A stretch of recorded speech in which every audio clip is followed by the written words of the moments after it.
Okay, so let's poke the sleeping bear and see if we get killed for it.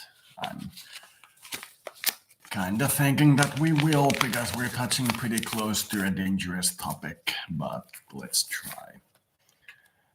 Now, I don't have a number in mind.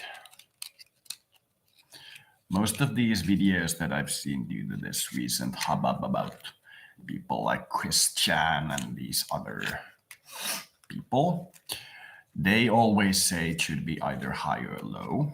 Most of them say low, and most of the comments say high, such as 25. But I don't have a number in mind. What I do have in mind is that the ages that we discuss here should all be the same, and then we can talk. This was also my stance when I was campaigning for parliament, so that we should try to have the voting age, the age of criminal responsibility, the age of joining the military, etc., at the same age, and just be done with it. And I don't want to see a 15-year-old tried as an adult. So I cannot recommend the age of consent to be that. I also don't want to see 16-year-olds drinking vodka on street corners or shooting up heroin, even though I want heroin to be legal. So we need a discussion not on any one of these topics, but rather if we have them all at the same one, where should it be? Now, the age of consent map, if you look at it from Wikipedia, shows a wild disparity among countries. Some of the most highly developed countries are at very low points, and some of the very low developed countries are at very high points, and vice versa. There seems to be no consensus on it at this moment. But if you take a look at the voting age map, you will notice that almost all countries have their voting age at 18, meaning that you can be fucked by a politician at 16 in Estonia or Finland, but you cannot fuck a politician back at 16. So you can be considered adult enough to be traded for sex, but you cannot be considered an adult enough to vote on your condition. So we can already see that any attempt to change the age of consent on its own without taking into consideration the voting age, which is the actual age that we're looking at, is due to failure. It is not going to work. So the only realistic way to get this conflict to be solved in a way that pleases anyone, because nobody is content with the present system, is to have the discussion about voting age and not the age of consent. And then have all these other ages, such as the right to drive and shoot people and go to your military and drink alcohol and so on and so forth, at the voting age. Then, if necessary, we can discuss the US emancipation procedure, where you go through the courts to be declared an adult and so on and so forth. But that is for the sideliners. It is not for the majority of people. So, once again, discussions on the specifics of the age of consent are pointless and morally dubious if they are not tied to the age of voting, which is where this discussion needs to be done. If you are considered to be able to give your sexual consent, to be able to get pregnant and raise your children, then certainly you can also drink and vote and join the military. So countries where the age of consent is lower than the age of voting can, in a pretty wide way, be considered perverted countries. They can be considered countries with perversions. And countries where the voting age is lower than the planetary average can be considered the liberal societies. But if their age of consent is still lower than the age of voting, even if the age of voting is lower than the planetary average, they are still perverts. So that's my hot take on this topic. Instead of discussing the age of consent in any way, we should discuss the age of voting.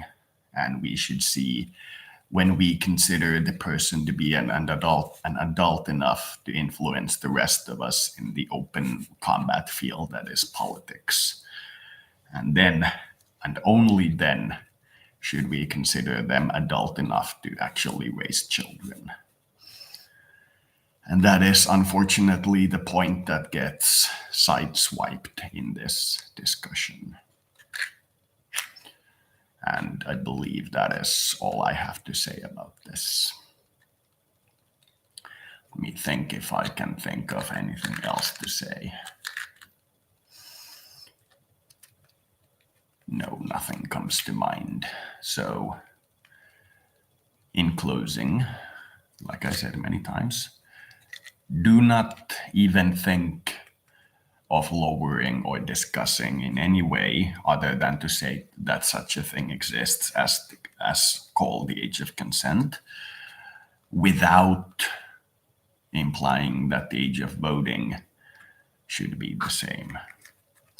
So if you are not comfortable with a 13-year-old having their head macheted off by a Mexican drug cartel, then you certainly aren't comfortable with a 13-year-old getting plowed by anyone. And if you are content with people under the age of, let's say, 30 being in the military, then you can discuss the other topic. But that is all I want to say about this. This whole discussion disgusts me very much. Not because people have differing opinions. People will always have differing opinions, and people will always hunt each other. That is what we are as a species of hunters. But that people choose when they discuss the rights of young people to focus on the right of them being plowed instead of them having a vote. That is what disgusts me. But I am a politician, in my opinion, though. So let's discuss the age of voting. Where do we want to put it? Should it be 25? Should it be 65? Should it be 5? And then we can discuss the other ages. There are many different models as to when voting age should be acceptable. And most of them do not involve 13-year-olds or 5-year-olds voting on public affairs. But the age of consent usually involves around younger ages, while the age of voting usually doesn't change at all. So these people are looking to plow young people, these politicians, without allowing the young people to plow them back. That is perversion. So in short, as I have said before, let's talk about unifying all these ages, and having a discussion on where the final result should be. And then putting the voting age and crime age and so forth at the same age. And that is, in my opinion, the only adult way to do this. If we focus on lowering or raising one particular age without influencing all the others, we will only have perversion. This is a topic where all the rights need to be given at the same time. And that is the short of it. I will play you a video which will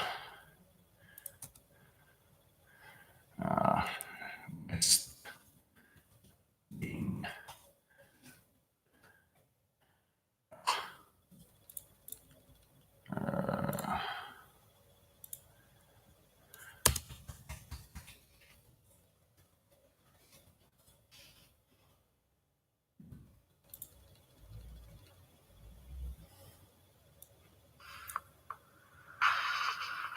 tahansa oletkaan matkalla.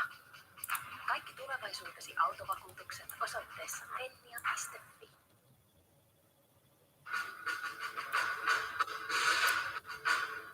I have one question for Mr. Ziegler, if I may. Sure, fire away. Do you know who we are? Yeah, junior leaders of, Future Leaders for Democracy. Were you briefed on our purpose? probably not. We're a youth lobby in support of the constitutional amendment to forbid discrimination of voting rights on the basis of age. They want the voting age lowered. We want it abolished. Well, that's radical. Why do we thresh my out model, very radical. Why do we keep getting passed down the food chain? Why do people get out of chaperone or mid-shots intervene? For children. And that in itself shouldn't render us meaningless. But in society we are meaningless because we're powerless. We have no voice. Well, that's an interesting point. I'll Brush off again. And why not? No risk in offending us. We don't exist. What is it you want? More than a 15-minute tour and 30-second drive-by. We've been shuffled around 10 minutes here, 10 minutes there. It's like there's a bot to keep us from discussing our agenda with anyone that matters. What Cody means is that children's suffrage is a complex issue, and it I get it. I get what he means. Okay. This is the Roosevelt Room, where issues are discussed. This on the bottom left here is the presidential phone. Pull up a chair. Say your piece.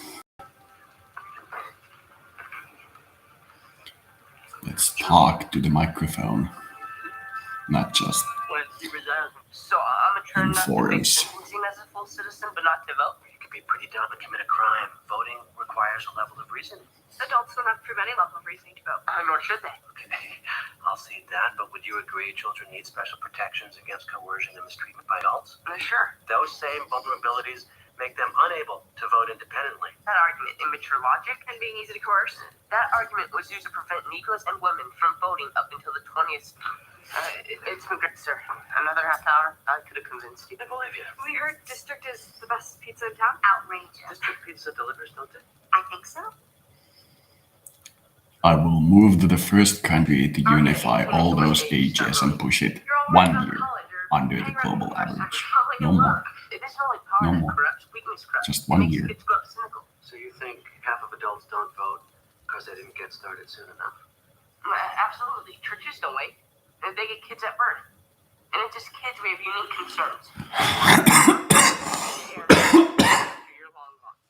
But I can't vote to protect the environment. And we're required to attend underfunded schools, but can't vote to improve them. And kids who work pay into Social Security without any say as to how the fund is managed. Right. We need I was the youth representative to our school like leadership panel, and I can guarantee you that just because they vote and they have office doesn't mean they have any power.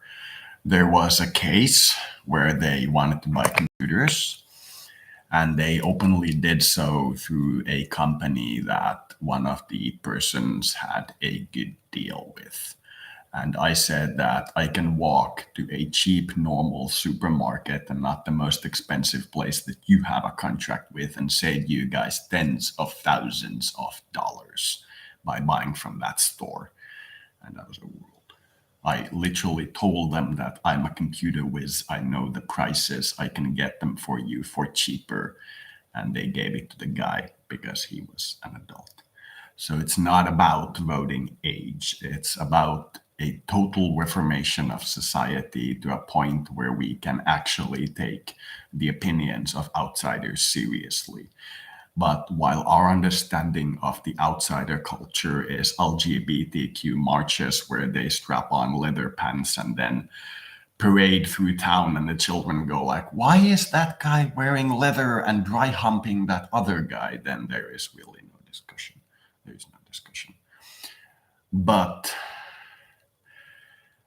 if we manage to get the discussion to a point where everybody is calm, cool, collected, and we are seriously debating sending 17-year-olds to the army like the US does, then we can perhaps discuss this. But we have to remember that if we open this debate and we say that we will now vote as a community on who can vote, that is quite possibly the most dangerous thing that we can do as a community.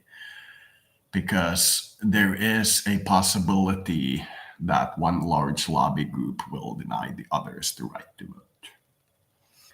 Now, there are basically three groups in some majority Western countries who cannot vote, that we know can express an opinion: criminals in the US, immigrants almost anywhere, and children equally everywhere.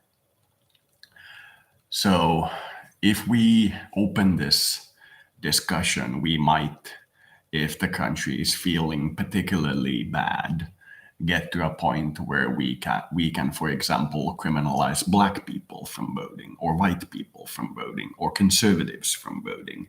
So opening this discussion during a period of heated discussion in a society about the rights of minorities and majorities is just begging for trouble. It is far more dangerous than just saying lower the age of consent, which my response to that is move to a country with a lower age of consent. My response to 90% of the people who want to change laws is don't even try. It's not going to change based on you. Find the country that fits and move there. And that is the end of the discussion. If you want to do drugs, don't go to Texas to liberalize drugs. Texas is going to be Texas. If you want to liberalize drugs, move to Colorado and vote with your wallet. When Colorado proves that they have more money because of drugs than the rest of the country is going to liberalize drugs. So, in my opinion, based on my experience with the political system, trying to change things is, for the vast majority of opinions, absolutely impossible. It's not gonna happen. At best, you're gonna get a mild nod from the people in power saying that we will do something towards that direction. And that is if you work your ass off for decades championing a single cause and selling out every other cause, working for anyone at any point under any conditions to improve that cause and only that cause. And after 2 decades, you might get a nod from the positions of power that we are thinking of something along those lines. In Finland, when I was campaigning for parliament, the only main thing that we had as a party was Swiss-style direct democracy, and we were willing to gather everybody from every political alignment. I was a conscientious objector before that and a literal handmaiden of the left and the Green Party. And I joined the party that was center-right independent, and none of my old associates would even talk to me. They wouldn't even talk to me, even when I explained to them very carefully that our main point is direct democracy, Swiss-style elections on every topic that the population considers important. What we got was, after about 6 months of campaigning and a lifetime spent working on that topic for most of us, we got the Green Party to make this website where you can collect the petitions so that the parliament can debate on the thing. And I believe there might be one law out of 100 that they've gotten to the debate that they've passed. So it's a nod, is what I'm telling you. if you are very lucky and you work your ass off for decades, you might get a nod at most. And if it is something that people oppose, then your work is worthless. It doesn't matter. You're not going to get it. But if you, instead of working your ass off, move to a country where your type of laws are in effect and work in that country and live in that country, then your type of laws over that 20-year period will have hundreds of thousands of dollars in support instead of 10 voters. So my answer to anybody who wishes to liberalize one country or one region or their region or what have you is and continues to be move to a region where that liberal reform is in effect. It is that simple. I know it sounds brutal to tell you move to another country, but that literally is the right action. In the US, you can pretty much go state to state. You can find the right state because it is a country of countries into itself. But for most of us, you need to move to the country that most supports your ideology and ignore the others and just lift your hand up and leave it at that. That is the only thing you can do. That is literally the only thing you can do. And when I was campaigning, I supported the age of, let's say, unification. And I got a lot of flack for it because I said that they should all be the same age. And I got a lot of flack for it because some people thought that it would mean that the age of consent that in Finland is 16 would be raised to 18. And some thought that the voting age would be, which is 18, lowered to 15. And some people thought that there would be 13-year-olds buying hard alcohol. So no matter who I talked to about it, I near universally got condemned, which I completely understand. It is the nature of the system. So my answer to this question remains and will remain: if you want liberalization and your idea isn't that you love to be in politics where you will just like do what you do, you will support this topic tomorrow and this topic today and so forth. If that isn't your specific calling, don't bother. Just don't bother, man. It's not gonna work. Just move to the country that supports you and you happen to like, and everybody will be happy. Because you're not gonna affect change. You're not gonna affect change. You can get a nod, and I can tell you that working through interfaces like this threat map that you're looking at here on the bottom left is 100 times more effective than campaigning. It is 100 times more effective than campaigning. Just watching how these people talk, depending on the topic at hand and what they say and what they feel and who responds with what and so on and so forth, is 100 times more effective than going online and doing hot takes, which, based on my experiences of traveling, means that traveling is 1,000 times more effective than doing anything relating to politics. The only time you should actively try to change a law is either when you are intending to have a bad time, when you are armed to be a soldier and you are knowing that you are going into combat literally, or it is your life, whereby you will pick random to you topics which you will try to change. You today might campaign to raise the age of voting. Tomorrow you might be campaigning to raise the barriers around rivers, around farms. It will be very random. And at best, you will get occasional support and you will get, isn't that guy the guy who supported this and this and this? Interesting, I might hire him. But that is the extent that your political adventures will cause. You will be miserable because you will be fighting against the majority and you will not be causing anything worth of your personal time in any way. So just forget that shit. Just forget that shit. So what this discussion is why I'm doing this is to point out that if you have an opinion that differs from the majority, if there is a country or region that supports your minority over the majority, then please move there instead of trying to fight for your rights in another country. When that country, based on the fact that if they are actually right in their opinion, gets a much higher GDP and a much higher level of development than neighboring countries, then the neighboring countries will simply, due to their greed, notice it. But countries are greedy organisms. If you cannot prove why your model is more economically efficient, you ain't gonna win. That's that. You ain't gonna win.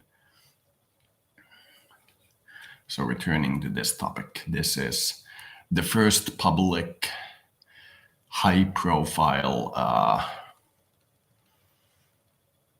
discussion on the topic that to me seems appropriate. This is the first one where it was mentioned in a way that wasn't either pandering to the left or pandering to the right. This is the only one, the first one. There are more modern ones, but the first one where it is discussed with some fervor and some truth. You guys fix Social Security, you have to keep adults happy. But you cannot have a future without losing a single vote. Here's another one. Poverty among young people exceeds all other age groups, yet the government spends 10 times more on each poor senior than it does each poor child. Wow. We have no AARP to lobby for us. We have no voice at all. So, are you, did we convince you? Well, I'd go for lowering the age in increments, and I wouldn't start at the federal level. But you'll mention it to the president? I'll do better than that. Sir, if you're in the mood, there's a young man in the back you might want to call. Ladies and gentlemen, the President of the United States. Good morning. The young man in the back. I'm sorry, I don't know your name. Cody Zucker, Mr. President. Cody? Do you think the budget deficit is especially unfair to younger Americans? Absolutely. We're passing on a crushing debt to our children. That's not something a responsible parent would choose to do. Yeah. A follow-up, sir. Do you think we'd have such a large deficit if children were allowed to vote? Well, as adults, we're certainly not I don't shouldering know. our responsibility, and your generation has a vested interest. I really don't know. And that's why we need the tests. That's why everything changes slowly. If somehow, through some miraculous device, somebody decides to put these ages at the same and puts the age of voting at 17 instead of 18, we will spend a decade minimum, most likely decades, plural, just observing what are the teen pregnancy rates, what are the car ownership rates, what are the crime rates, and so on and so forth. And once we have observed it for at least a generation, and this is the same reason why I didn't think that vaccine shouldn't be rushed, but once we have observed it for at least a generation, most likely perhaps even 2 generations, we might consider shifting the planetary norm towards that direction. But the only honest answer a politician who knows that lying is a part of politics can give you is, I don't know. If we had a younger age of voting and we take a look at that country as if it's completely identical to this country, with the only exception being that 17-year-olds can vote, would we have the same budget deficit? I don't know. We need to study. That's all I can say. We need to understand whether or not lowering the age lowers the budget deficit. But at the same time, we need to have countries where the age of voting and these other ages are higher and see what it does to society. That is called a study. And without these kinds of multiple lateral studies that are normalized and so on and so forth, we aren't going to have the answer. It's an opinion piece. So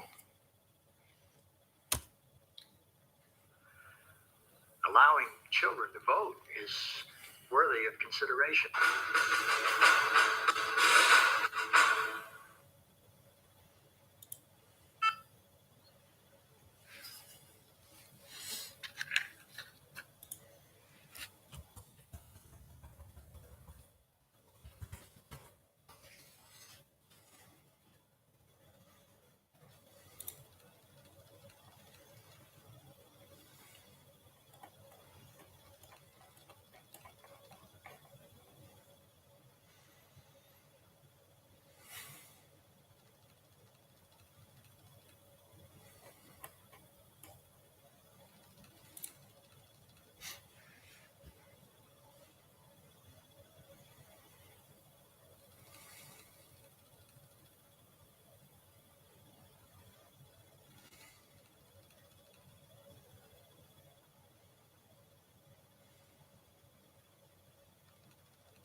Comparing these two maps side by side pretty much tells all you need to know about the human race.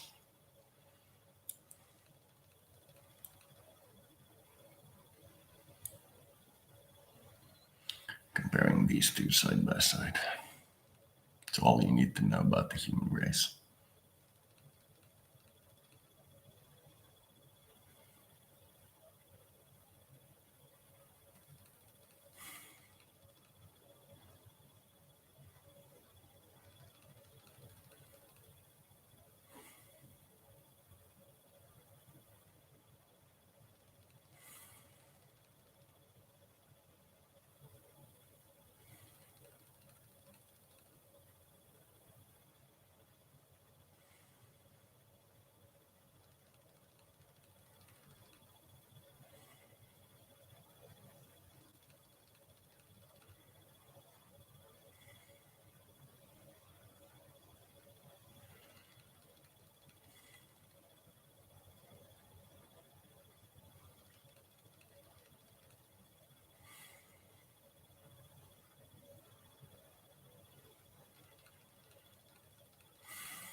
Sometimes this planet.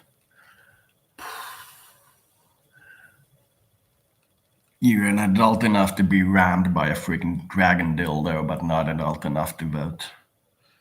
Good God, you people. If the apocalypse ever comes, we're gonna be so fucked. We're gonna be so fucked. So fucked.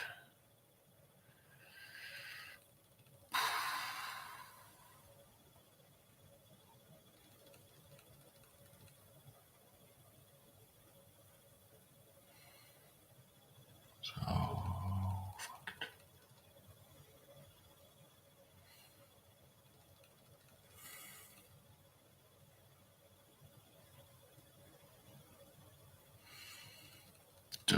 I'm just looking at the biggest pervert on the map, Saudi Arabia.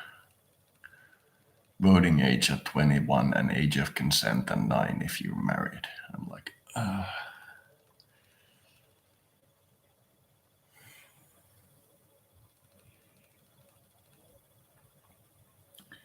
How can you even have sex with somebody who can't vote? I mean, what are you thinking? Go into the slave galleries much?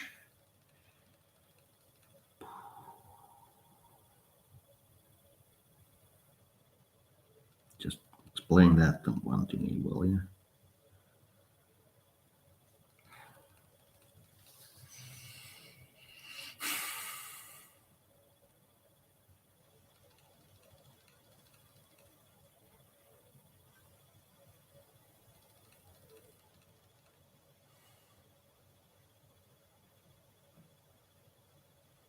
And on the other hand, how can you send soldiers to fight in wars without giving the soldiers the right to vote on the country?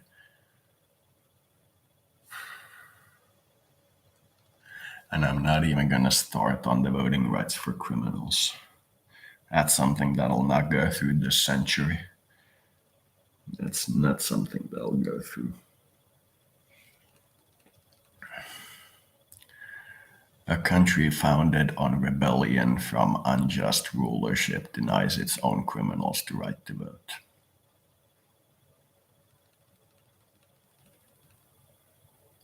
Not even going to get started on that one.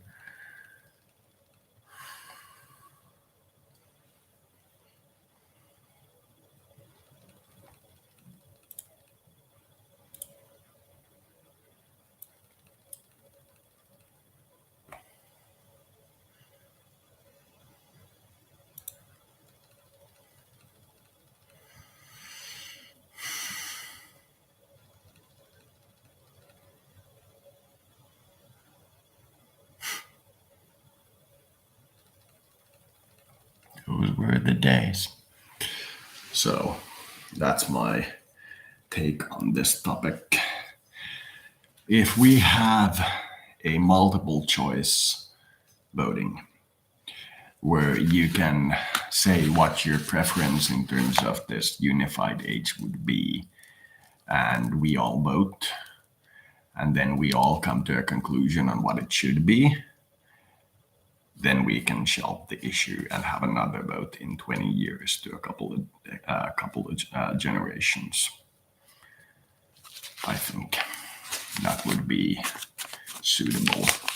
But as long as these takers, these guys on YouTube and other social media discussing this topic, talk about the age of consent and not the age of voting, then we know we are talking about perverts, to put it politely. And if you have a country where the age of voting is higher than the age of consent, I would look very carefully in the mirror. I would look very carefully, because it is repulsive. It's repulsive to allow a youth to be fucked by an adult, but not allow the youth to fuck the adult back. It is repulsive, in my opinion. So the only real answer to this hard question is to either raise or lower the age of voting and set the other ages there. Because if the age of hard alcohol, for example, is around 25, then the age of voting, if they are all tied to the same age, might very well be higher than 18 if it is done through a popular vote. And I would be content with whatever outcome we get of those votes. But I would prefer that if they are voted about all of the ages at the same time, that we at least have the vote. Then we can all look at the results, shrug, and go about our business. But I will close this by saying that people in countries, or rather countries with the age of consent lower than the age of voting, are, in my opinion, warranted at looking at themselves in a mirror very long and very hard. There's definitely something off about that choice.